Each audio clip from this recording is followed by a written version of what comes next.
Voici la 6e d'une série de courtes vidéos qui donnent des renseignements sur la loi sur les foyers familiaux situés dans les réserves et les droits ou intérêts matrimoniaux ou tout simplement la loi. Nous examinerons les droits des époux et des conjoints de fait des Premières Nations, notamment leur droit d'utiliser d'autres méthodes de règlement des différends, ainsi que les contrats familiaux qui peuvent servir à résoudre des litiges liés aux biens immobiliers matrimoniaux ou tout simplement BIM. Ces droits s'appliquent quand une Première Nation est assujettie aux règles fédérales provisoires.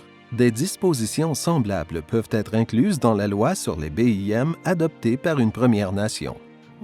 Il est toujours préférable que les époux ou les conjoints de fait arrivent à résoudre entre eux les questions liées aux biens immobiliers matrimoniaux ou BIM, même si la loi prévoit des droits et des recours qui sont accessibles en faisant appel aux tribunaux.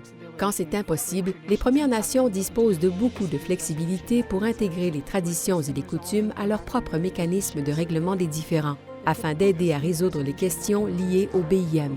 Les mécanismes typiques de règlement de différends comprennent la négociation, la médiation arbitrage.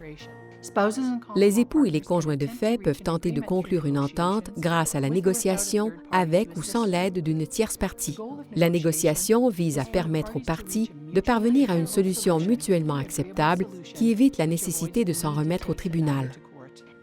Durant la médiation, les époux et les conjoints de fait font appel à un médiateur formé pour les aider à résoudre leurs litiges en matière de BIM.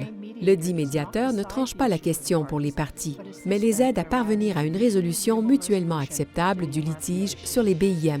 La médiation arbitrage est un processus qui permet le passage de la médiation à l'arbitrage si les parties n'arrivent pas à s'entendre. L'arbitrage comprend une audience durant laquelle un arbitre ou un tribunal écoute les points de vue de chaque époux ou conjoint de fait, puis rend une décision sur la question des BIM.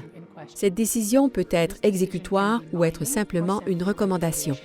La loi reconnaît également le droit d'un juge de tenir compte de toute entente conjugale ou de tout contrat familial intervenu entre des époux ou des conjoints de fait quand il tranche les questions liées aux BIM qui lui sont soumises. Un contrat familial est une entente entre deux personnes qui ont une famille ensemble.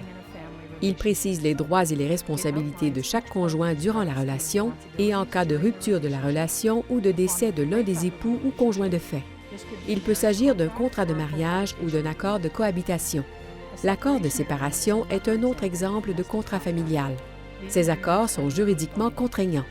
Il est préférable que les parties obtiennent de l'aide et des conseils juridiques pour rédiger et conclure des contrats familiaux.